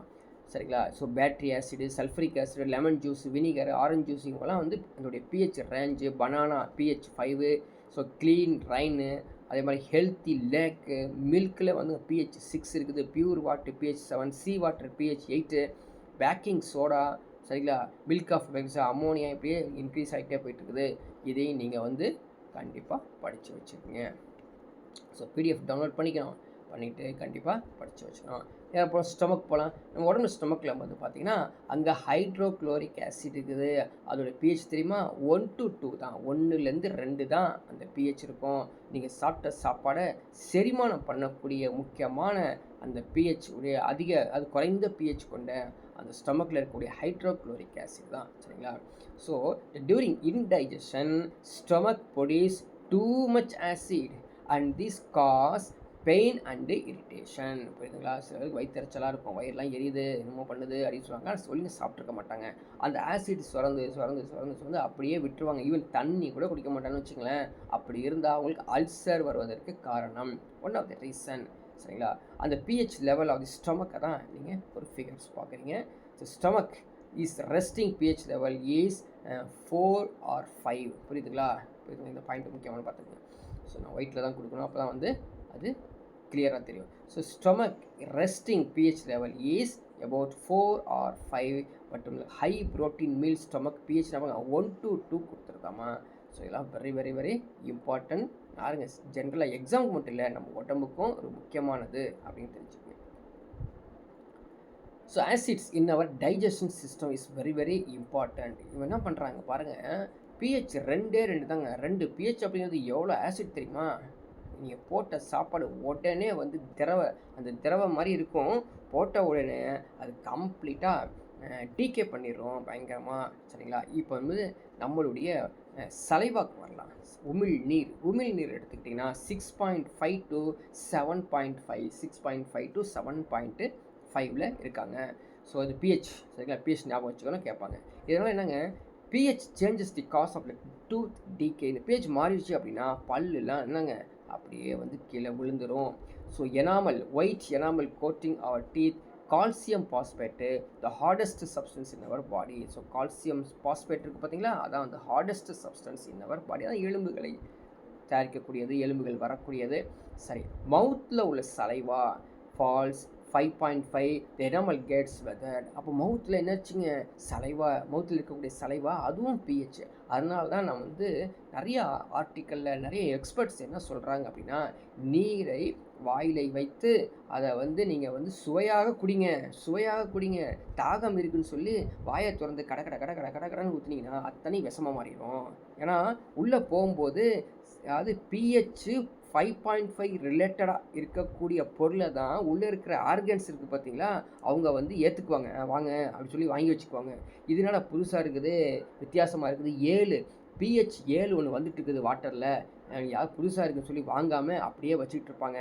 வயிறு பெருசாகி போயிட்டே இருக்கும். ஸோ அதனால் வாயில் அது சலைவாவோடு சேர்த்து தண்ணி சுவையாக குடித்தாதான் அந்த தண்ணி போயிட்டு நீங்கள் சாப்பிட்ட சாப்பாடு செரிக்கும் அப்படிங்கிறத தெரிஞ்சுக்கலாம். ஓகேங்களா?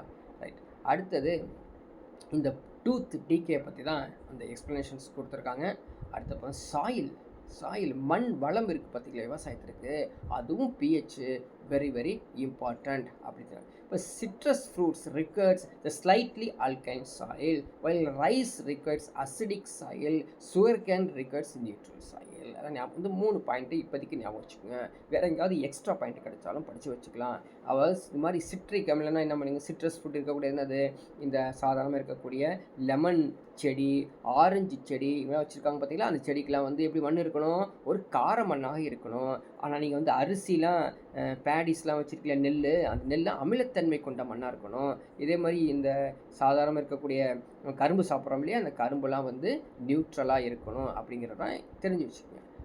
இப்போ வந்து பார்த்துக்க மழை பெஞ்சிட்டு இருக்குது, அதுலேருந்து வரக்கூடிய ரெயின் வாட்டருடைய பிஹெச் அப்ராக்சிமேட்லி 7. அது அழகாக என்ன பண்ணுதுங்க, அப்படியே எவாப்ரேஷன் நடந்து கடல்லேருந்து இருக்கக்கூடியது அப்படியே எவாப்ரேஷன் ஆகுது.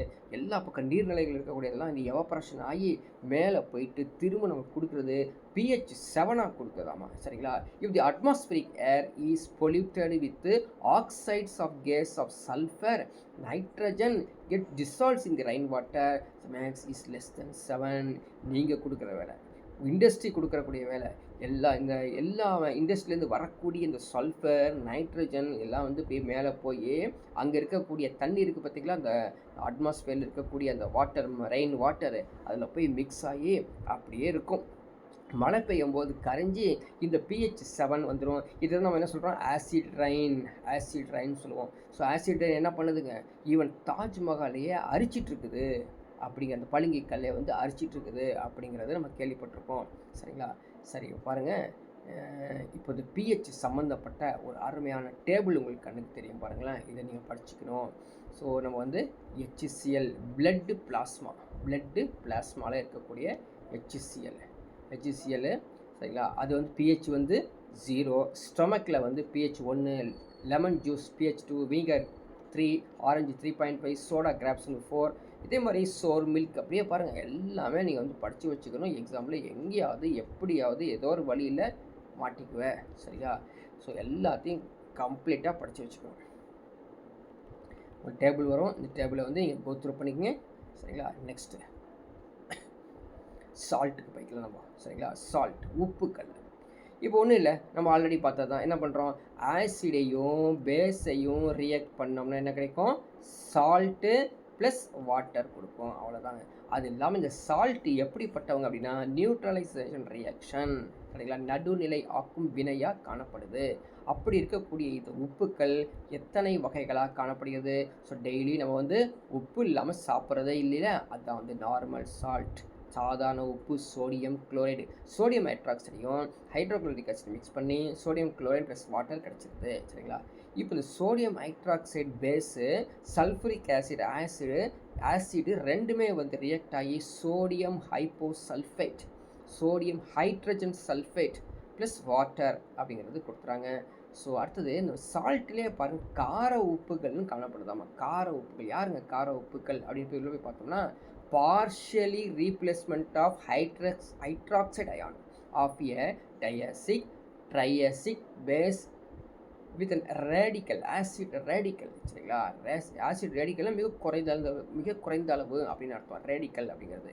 சரி, என்ன சொல்கிறோம், 2 அமிலத்துவ அல்லது 3 அமிலத்துவ காரங்களில் உள்ள ஹைட்ராக்சைடு அயனிகளை ஓர் அமிலத்தால் பகுதி அளவு வெளியேற செய்தால்தான் அவங்க தான் வந்து கார உப்புக்கள் அப்படின்னு சொல்கிறோம்.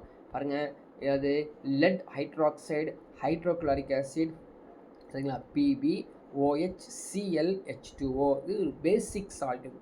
Laddu hydroxyl chlorine, so chloro lead hydroxyl அப்படிங்கிற ஒரு 2 அமிலத்துவ கார உப்பு அப்படிங்கிறது நம்ம படித்து வச்சுக்கணும், ஓகேங்களா? இதே போல்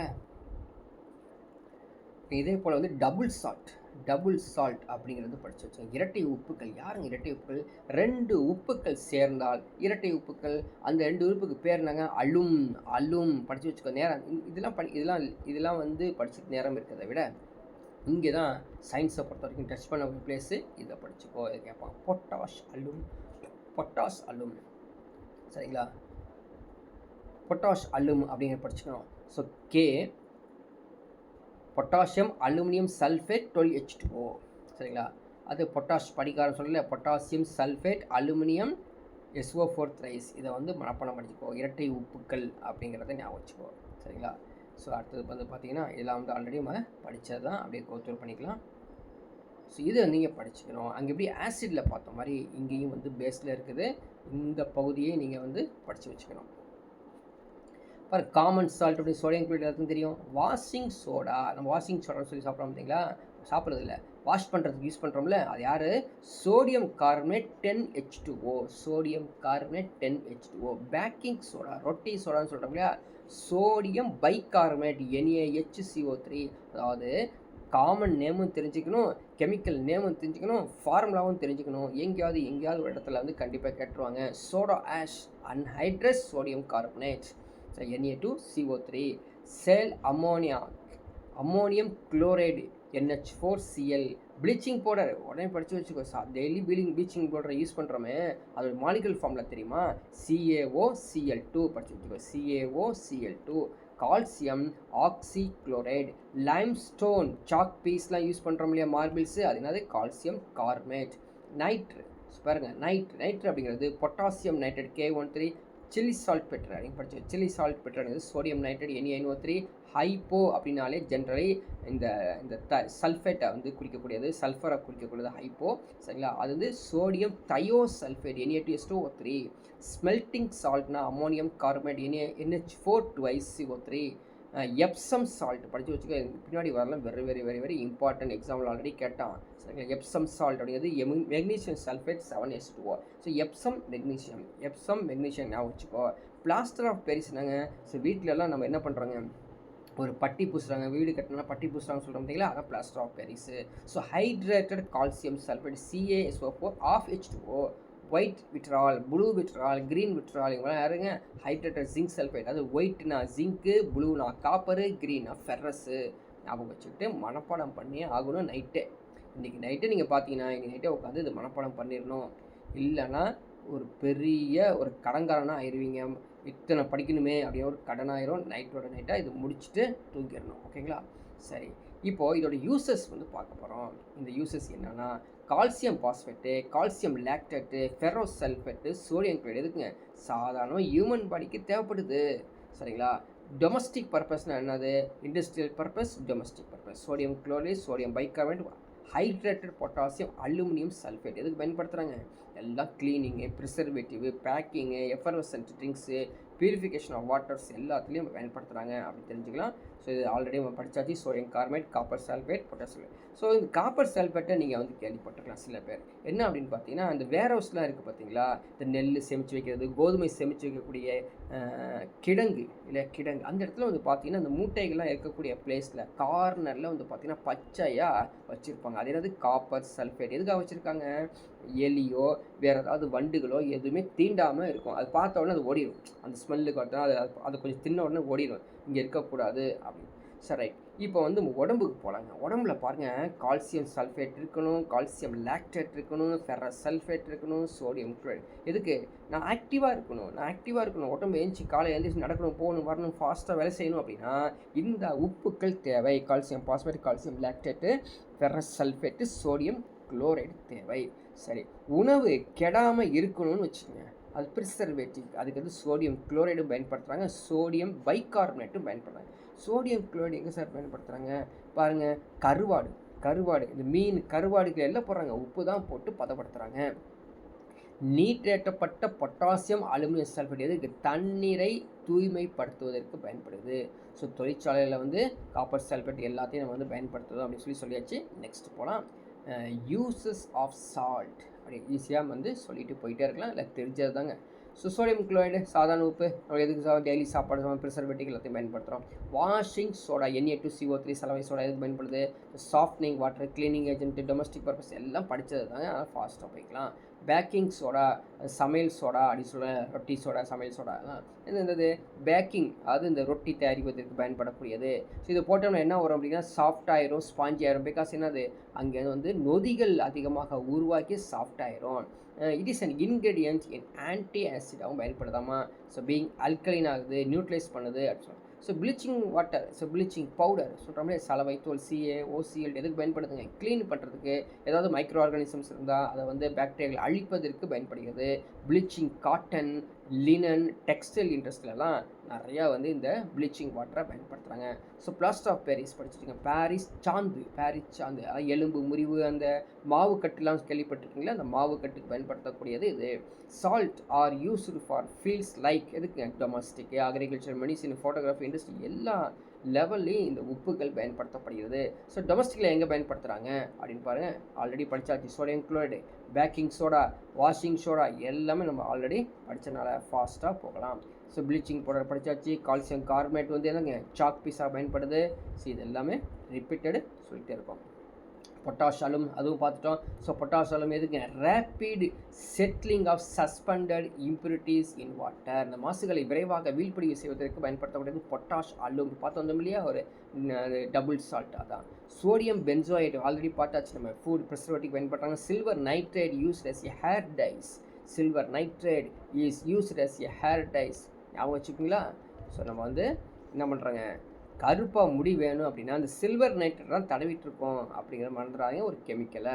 சரி, அக்ரிகல்ச்சரில் பயன்படக்கூடிய என்னது உப்புக்கள் யாவை அப்படின்னு ஞாபகப்படுத்தலாமா? போராடெக்ஸ் மிக்சர்னால் என்ன மீனிங்க? காப்பர் சல்ஃபேட்டும் இந்த சுண்ணாம்பையும் சேர்த்தா அது போராடாக்ஸ் மிக்சர். போராடாக்ஸ் மிக்சர் என்ன பண்ணுது?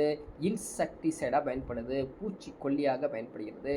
Ammonium chloride, ammonium sulphate, super phosphate of lime இவங்க எல்லாமே வந்து உரம் தயாரிக்க பயன்படுறாங்க. அதே போல் நம்மளுக்கு தெரியும், நைட்ரஜன், பாஸ்பரஸ், பொட்டாசியம், NPK பயன்படுத்தக்கூடிய ammonium nitrate, ammonium sulphate, ammonium phosphate, potassium chloride இவங்களாம் எல்லா சால்ட்டுகளும் உரம் தயாரிக்க பயன்படுகிறது.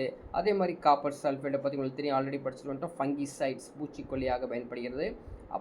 நைட்ரு அப்படிங்கிறது பொட்டாசியம் நைட்ரேட் ஃபெர்டிலைசருக்கு பயன்படுது. மெடிசனில் எப்படிங்க இந்த சால்ட்டுகள் பயன்படுகிறது அப்படின்னா, அந்த பிளாஸ்டர் ஆஃப் பாரிஸ் இப்போ பார்த்தோம் இல்லையா, எலும்பு முறிவு ஏதாவது நினச்சுன்னா அதை யூஸ் பண்ணிக்கிறாங்க. எப்சம் சால்ட் த மெக்னீசியம் சல்ஃபேட் 7H2O எதுக்குங்க இந்த laxative patients suffering from constipation யாராவது மலச்சிக்கல் இருந்துச்சுன்னா அந்த எப்சம் சால்ட்டை யூஸ் பண்ணுங்கள். அது வந்து மருந்தாக கொஞ்சம் அதிகமாக அது மெடிசனலி பயன்படுத்தணுங்க. நீ பாட்டு எடுத்து 2 ஸ்பூன் எடுத்து வாயில் போட்டிங்கன்னா பிரச்சனை ஆகி போயிடும். அங்கே அது மெடிக்கல்ஸ் ப்ரெஸ்கிரிப்ஷன் கொடுப்பாங்க எவ்வளோ தான் யூஸ் பண்ணணும்னு, அது ஞாபகம் வச்சுக்கோங்க. அது ஸ்மெல்ட்டிங் சால்ட், ஸ்மெல்ட்டிங் முகரும் உப்பு என்னதுங்க சளி தொல்லை ஏதாவது இருந்துச்சு அப்படின்னா அந்த ஸ்மெல்ட்டிங் சால்ட்டை நீங்கள் பயன்படுத்தலாம். ஸோ இந்த இடத்துல ஸ்மெல்ட்டிங் சால்ட்ஸோடைய மாலிகுலர் ஃபார்மில் கொடுக்காதனால நீங்கள் வந்து சர்ச் பண்ணி மாலிகுலர் ஃபார்மில் படித்து வச்சுக்கங்க. பேக்கிங் சோடா இல்லைங்க அதெல்லாம் ஆல்ரெடி படித்தாச்சு. ஃபோட்டோகிராஃப்க்கு என்னங்க ஃபோட்டோகிராஃப்னாலே கண்ணை மூடி பயன்படுத்தக்கூடிய 2 பொருள் சொல்கிறேன் பாருங்கள். சில்வர் நைட்ரேட்டும் ஹைப்போ தான். சில்வர் நைட்ரேட்டு ஹைப்போங்கிறது தையோசல்ஃபைட். அதே மாதிரி புரோமைடு, சில்வர் புரோமைடு, அடுத்தது சல்ஃபர் தான் தையோங்கிறது சல்ஃபரை குறிக்கும் அப்படின்னு சொல்லுவாங்க. இப்போ சில்வர் நைட்ரேட், சில்வர் புரோமைடு, சரிங்களா, silver nitrate, silver bromide, sodium thiosulphite தான் ஹைப்போ அப்படின்னா புகைப்பட தொழிலில் பயன்படுத்தக்கூடியது. ஸோ இண்டஸ்ட்ரியல் யூசஸ் பார்க்கலாம். Potassium nitrate is use its fire work. அங்கே பண்ணுறோம் இல்லையா, சிவகாசி பட்டாசு தயாரிக்கிறாங்க இல்லையா, பட்டாசு தயாரிக்கும் போது பொட்டாசியம் நைட்ரேட்டை தான் பயன்படுத்துகிறாங்க.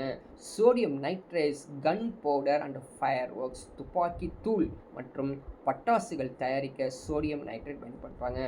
பொட்டாஷ் அலும் நம்ம பார்த்துட்டு வந்தோம், டபுள் சால்ட் பொட்டாஷ் அலும் பார்த்தோம் இல்லையா, எதுக்குங்க டேனிங் ஆஃப் லெதர் தோல் பதனி பண்ணுறதுக்கும் சீசிங் பேப்பர்ஸு மார்டன்ட் நிறைமுன்றி சொல்லுவாங்க, நிறமுன்றி பண்ணுறதுக்கு mordant. Potassium chloride is a match இண்டஸ்ட்ரியில் பயன்படும். மேட்ச் இண்டஸ்ட்ரி இந்த மேட்ச்சில் தயாரிக்கிற தீப்பெட்டி தொழிற்சாலை அங்கே பொட்டாசியம் குளோரைட் பாருங்கள். பட்டாசு தயாரிக்க பயன்படுத்தக்கூடியது சோடியம் நைட்ரேட்டு. இங்கே பொட்டாசியம் குளோரைட் வந்து தீப்பெட்டி தயாரிக்க பயன்படுத்துகிறாங்க. ஸோ காப்பர் சல்ஃபேட் ஆல்ரெடி தெரியும், டையிங் பிரிண்டிங் இண்டஸ்ட்ரியில் பயன்படுத்துகிறாங்க. So electroplating of copper மெட்டலுக்கும் இது பயன்படுத்துகிறாங்க. சரிங்களா, இப்போது இந்த ஆசிடும் பேஸையும் ஒரு கம்பேரிஷன் கொடுத்துருக்காங்க. Just you can go through it, புக்கில் இருக்கிறனால அது காப்பி பண்ணியிருக்கோம். இதை நீங்கள் எக்ஸ்ட்ரா படிக்கும்போது என்னால் ரீகால் பண்ணுற மாதிரி இருக்கும். சரிங்களா, அடுத்தது நம்ம வந்து இன்டைஜஷன் பற்றி ஆல்ரெடி கொஞ்சம் படிச்சிருப்போம். செரிமானம் இன்மை, எனக்கு செரிமானமே ஆக மாட்டுது, என்னதுங்க அந்த வயிற்றில் இருக்குது ஹைட்ரோகுளோரிக் அமிலம் சுரக்குது இல்லையா, அது உணவு செரிக்க பயன்படுத்துங்க. ஆனால் இதே நீ உணவு சாப்பிடாமல் போனீங்கன்னா அது என்னாகும், வயிற்றில் போய் சுரந்து செரிமானத்தை அதிகமாக உண்டு பண்ணுறதுக்கு பதிலாக பெயின் கொடுக்க ஆரம்பிச்சிடும், மாற்று வலி கொடுக்க ஆரம்பிச்சிடும். அப்போது antacid such as milk of magnesia neutralize excess acid. சரி, இதை நான் ஞாபகம் வச்சுக்கணும். அதே மாதிரி எறும்பு கடிக்குது படித்தோம் இல்லையா, ஃபார்மிக் ஆசிட் இருக்குதுன்னு ant bite. Insects acidic liquid formic acid into the skin, அதை படித்தோம். இப்போ இதுக்கு என்ன பயன்படுத்தணும் அப்படின்னா கேலமைன் சொல்யூஷன் சொல்லி நம்ம வந்து பார்த்திங்கன்னா நீங்கள் மெடிக்கல் அப்படின்னா கேலமைன் சொல்யூஷன், கேலமைன் இருக்குங்களா அப்படின்னு கேட்டிங்கன்னா கேட்பாங்க. ஜிங்க் கார்பனேட், அந்த கேலமைன் தான் ஜிங்க் கார்பனேட், அதை தடவுனீங்க அப்படின்னா உடனே உங்களுக்கு என்ன ஆகுங்க, அந்த வீக்கம்லாம் குறைஞ்சி வலியெல்லாம் குறைஞ்சிரும் எறும்பு கடிச்சதுக்காக. ஃபேக்ட்ரி வேஸ்ட் நிறைய இடத்துல இந்த அமிலங்கள் காரங்கள் உப்புங்களை வந்து தொழிற்சாலை கழிவுகளாகவும் வெளியே வந்துட்டு இருக்குதாம்மா. They are allow to flow into water bodies, the acids will kill fish. என்னச்சுங்க, மீனை சாகடிச்சது, நிறைய ஆர்கானிசம்ஸ் வந்து சாகடிச்சிருதுங்க. The factory waste therefore the neutralize by adding basic substance.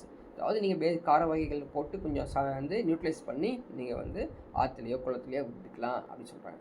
Soil treatment, மண்ணை எப்படி செம்மைப்படுத்துறது அப்படின்னா நம்ம கெமிக்கல் ஃபெர்டிலைசர் யூஸ் பண்ணுறோம் இல்லையா, அதே மாதிரி மேக்ஸ் தி சாயில் அசிடிக் பண்ணிக்கணும். when the soil is acidic the plants do not to grow well.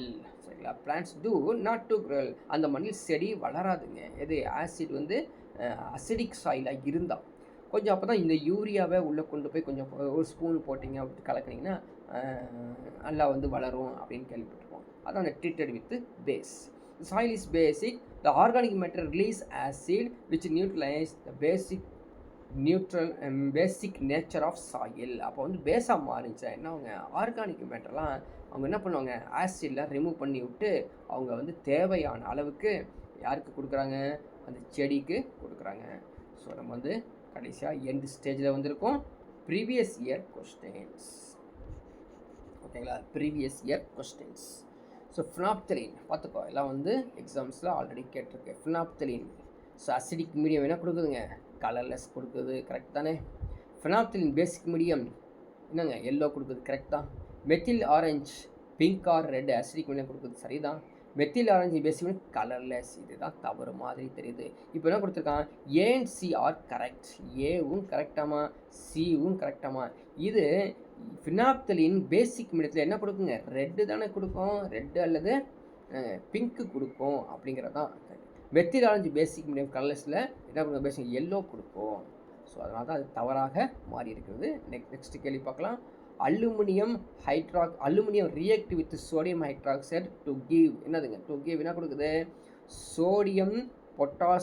Sodium meta aluminate hydrogen. வித்தியாசமான இல்லை, அலுமினியம் என்ன பண்ணுதுங்க, sodium react with sodium hydroxide என்ன கிடைக்குது, sodium meta aluminate plus hydrogen கொடுக்குது. ஞாபகம் வச்சுக்கோ. சரி, எப்படி சார் ஞாபகம் வச்சுக்கிறது, ஏதாவது ஒரு குழு கொடுங்க அப்படின்னா கண்டிப்பாக ஆன்சரை பொறுத்த வரைக்கும் என்ன வரப்போகுது அப்படின்னா இந்த 2 ஆன்சர் தான் வரும். ஏன்னா ஜென்ரலி சோடியம் ஹைட்ராக்சைடு அப்படிங்கிறது பேஸு, அலுமினியங்கிறது மெட்டலு. ஸோ மெட்டலில் ரியாக்ட் பண்ணால் ஹைட்ரஜனை ரிலீஸ் பண்ணும் அப்படின்னு கேள்விப்பட்டிருக்கோம். ஸோ ஆட்டோமேட்டிக்காக ஹைட்ரஜன் ரிலீஸ் பண்ணுது. பட் இது பாருங்கள், சோடியம் ஆக்சைடு ப்ளஸ் அலுமினா என்னங்க, Al2O3 கொடுக்காது. அலுமினா அப்படிங்கிறது Al2O3 அது கொடுக்காதுங்க. But sodium meta aluminate hydrogen தான் சரியான விடை. ஸோ நெக்ஸ்ட் கேள்வி போகலாம். இது ஒரு பாருங்கள், அது kidney stones are formed by the precipitation of chemicals following chemicals. எந்த ரசாயன பொருட்கள் படிவத்தின் சிறுநீரக கற்களை உருவாக்குகிறது அப்படின்னா, ஸோ கிட்டத்தட்ட என்ன பாருங்கள், சிஸ்டின், ஆக்சலைட், யூரிக் ஆசிட், சோடியம். எது அப்படின்னா கண்டிப்பாக சோடியம் கொடுப்பது இல்லை. சிஸ்டின், ஆக்சலைட், யூரிக் ஆசிட் இதெல்லாம் வந்து கொடுக்குது அப்படின்னு கொடுத்துருக்காங்க. அடுத்த ஒரு பட்டியல் மேட்ச் தி ஃபாலோயிங் அப்படின்னு சொல்லி கொடுத்துருக்காங்க பாருங்கள். ஹைட்ரேட்டட் சால்ட் நீரேற்றிய உப்பு, அதோடைய பயன்கள் அப்படின்னு கொடுத்துருக்காங்க. ஸோ ஃபெரஸ் சல்ஃபேட் எதுக்குங்க பயன்படுது பாருங்கள், தெரியாமல் இருந்தால் படிச்சுக்கோ. ஃபெரஸ் சல்ஃபேட் தான்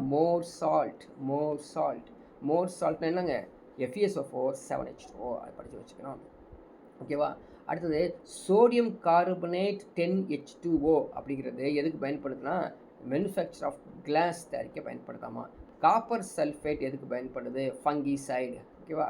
ஸோ காப்பர் சல்ஃபேட் வந்து ஃபங்கிசைடாக படிச்சிட்டோம் இல்லையா. பாருங்கள், எக்ஸாமில் கேட்கக்கூடிய கொஷின்ஸ் எல்லாமே எனக்கு தெரிஞ்சதாக இருக்காதுங்க. கிட்டத்தட்ட ஒரு 5 கொடுத்துருக்காங்க இல்லையா. 5 கொடுத்ததில் வந்து 3 தெரிஞ்சிருச்சு அப்படின்னா ரிமைனிங் வந்து நீங்கள் மேட்ச் பண்ணி அந்த மேட்ச் தி ஃபாலோயிங் கம்ப்ளீட் பண்ணுறதுக்கு, அனலைஸ் பண்ணுறதுக்கு நீங்கள் தெரிஞ்சு வச்சுக்கணும்.